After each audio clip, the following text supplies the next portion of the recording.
तो hello everyone, welcome back to my channel. तो आज से मेरी नीट प्रिपरेशन का डे 50 एंड आज की वीडियो में मैं आप लोगों के साथ शेयर करने वाली हूँ मैं रिवीजन कैसे करती हूँ, मतलब लेक्चर के बाद मैं कैसे रिवीजन करती हूँ। फर्स्ट ऑफ ऑल मेरे हिसाब से लेक्चर देखना काफ़ी नहीं होता। अगर हम उसके साथ क्वेश्चन नहीं कर रहे तो वो हम जल्दी भूल जाते हैं एंड हमारे दिमाग में कॉन्सेप्ट भी नहीं रहता अगर हम किसी चीज़ को ऐसे ही देखते रहे, उसको अपने हाथ से लिख कर ना करें। तो सबसे पहले बात करते हैं फिज़िक्स की। तो फिज़िक्स में तो 8:45 से तो क्लास ही रहता है एंड मैं क्लास को अच्छी से अटेंड करती हूँ एंड क्लास के बीच में शॉर्ट नोट्स बनाती हूँ, ऐसे लॉन्ग नहीं, शॉर्ट नोट्स बनाती हूँ एंड उसके बाद क्लास ख़त्म होने के बाद 10 मिनट के अंदर मैं इंपॉर्टेंट फार्मूला वगैरह नोट पे लिखती हूँ एंड लिख के उससे प्रैक्टिस करती हूँ याद रखने की। बिकॉज मुझे लगता है सब जैसे हम अगर लिख के करें तो वो हमारे लिए ज़्यादा याद रखने में ज़्यादा पॉसिबल होता है। एंड उसके बाद डीपीपी करती हूँ फिज़िक्स की, और डीपीपी एंड क्लास में जो क्वेश्चन शेयर कराते हैं उसे फिर से एक बार रफ कॉपी में करती हूँ एंड जो क्वेश्चन मुझसे नहीं बन रहे वो मैं ऐसे छोड़ नहीं देती, उससे मैं क्या करती हूँ दोबारा कॉन्सेप्ट को देख लेती हूँ, फिर देख के वो ट्राई करती हूँ करने की। अगर हुआ तो ठीक और नहीं हुआ तो फिर से देख लेती हूँ कॉन्सेप्ट। ऐसे मुझे लगता है कि ऐसे कॉन्सेप्ट क्लियर हो जाते हैं एंड बहुत स्ट्रॉन्ग बन जाते हैं, तो मैं ऐसे करती हूँ। एंड अब बात करते हैं केमिस्ट्री की। केमिस्ट्री में तो मुझे मतलब क्लास क्वेश्चन ही ज़्यादा हेल्पफुल लगते हैं बिकॉज क्लास के पहले स्टूडेंट सर ऐसे ही के बी डी के बहुत क्वेश्चन कराते हैं तो उससे कॉन्सेप्ट भी स्ट्रॉन्ग बन जाती है। क्लास में हम क्वेश्चन अच्छे से अटेंड करें तो वो अच्छा होता है। एंड उसके बाद लेक्चर के बाद मैं एक बार नोट्स रिवीजन करती हूँ एंड उसके बाद 10-15 क्वेश्चन मैं खुद से करती हूँ सॉल्व एंड उसमें कोई मिस्टेक रहेगी तो वो मेरा कॉपी पे लिख के करती हूँ ताकि वो मिस्टेक मुझसे दोबारा ना हो।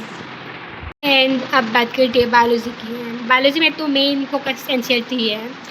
पहले मैं तो बॉटनी भी पिन से करती हूँ एंड जूलॉजी समाप्ति नाम से आज जूलॉजी की क्लास था। मैं क्या करती हूँ, मैं लेक्चर होने के बाद पहले तो मैम का नोट्स एक बार देख लूँगी, उसके बाद एनसीईआरटी में जो इंपॉर्टेंट पॉइंट एंड डायग्राम है वो ज़रूर एक बार देख लेती हूँ। सबसे बायोलॉजी में तो सबसे मेन एनसीईआरटी ही है एंड एनसीईआरटी देखने से मतलब कॉन्सेप्ट दिमाग में बैठ जाता है, तो इससे अच्छा है सबको एनसीईआरटी रीडिंग करना चाहिए बिकॉज एनसीईआरटी की हर लाइन इंपॉर्टेंट है। बायोलॉजी में कब क्या उठा के क्वेश्चन में डाल दे किसी को पता नहीं, तो इसे करना चाहिए। पहले मैं अभी एनसीईआरटी पढ़ने में बहुत कंजूसी करती थी, मतलब एनसीईआरटी इतने टाइम पढ़ा नहीं जाता, फिर जब कोशिश करके रहो तो 10-15 मिनट में ये हो जाता है अच्छे से हो तो। एंड और एक चीज़ मैं बहुत अच्छे से फॉलो करती हूँ, मैं मतलब डे टू डे रिवीजन करती हूँ। मतलब आज ये लेक्चर हुआ तो उसका मैं आज रिवीजन करके वो ख़त्म कर दूँगी बिकॉज मुझे लगता है इससे टेस्ट में प्रेशर कम हो जाता है बिकॉज टेस्ट की पहले बहुत ऐसे होते हैं ना कि ये भी करना है, तो इससे मैं ऐसे करती हूँ। एंड कभी अगर मेरी बैकलॉग भी हो जाए तो मैं पैनिक नहीं होती, मुझे मतलब ऐसा होता है कि मैं ये कर लूँगी टाइम निकल के, तो वो करती हूँ मैं। और एक चीज़ मतलब मैं जब रात को सोती हूँ सोने के पहले मैं 10-15 मिनट निकाल के ये काम करती हूँ कि मतलब मैं दिन में जो क्या है उससे मैं देखने की कोशिश करती हूँ कि कौन सी चीज़ में मुझे ज़्यादा टाइम लग रहा है या कौन सी चीज़ मुझसे नहीं हो रही है, ऐसे उसे देखती हूँ। बाद में ये मतलब ऐसा ना हो कि ये तो मुझे नहीं आती है मुझे छोड़ दिया, तो ऐसे मैं देख कर उसे फिर से करती हूँ। एंड जो जिस दिन में मैं पढ़ती हूँ वो एक बार रात में रिकॉल कर लेती हूँ एंड सोने से पहले तो माइंड में वो चीज़ सो कर ही सोना चाहिए, मतलब ब्रेन में वो रिकॉल होती रहती है, तो ऐसा करती हूँ। एंड अगर तुम भी अच्छी से नीट प्रिपरेशन कर रहे हो तो एग्जिस्ट ज़रूर करना, मतलब एक लेक्चर देखने के बाद ही दूसरा शुरू मत कर देना।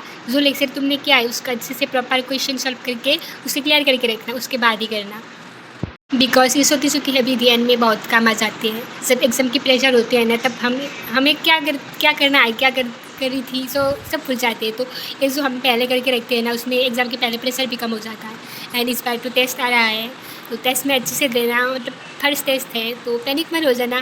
कुछ से जितना भी से लोगों ने किया है तो वो सब नोट्स वगैरह अच्छे से देख लेना, फिर जो जितना क्वेश्चन क्या है वो खुद से करना। अगर नहीं हो पाए तो भी पैनिक मत होना बिकॉज जो नहीं हो पाए उसे फिर से करने लगा पेज में एक बार आंसर देख लेना, सॉल्यूशन देख लेना, उसके बाद देखकर खुद ये देखना इससे ये हुआ है, तो उसके बाद खुद करना।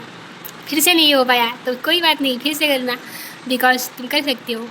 आप लोगों को मेरा स्टडी ब्लॉग पसंद आए तो प्लीज़ चैनल को सब्सक्राइब कर लेना, मैं कोशिश करूँगी और इम्प्रूव करने की। तो मिलते हैं नेक्स्ट ब्लॉग में, तब तक के लिए bye and stay positive always. Okay.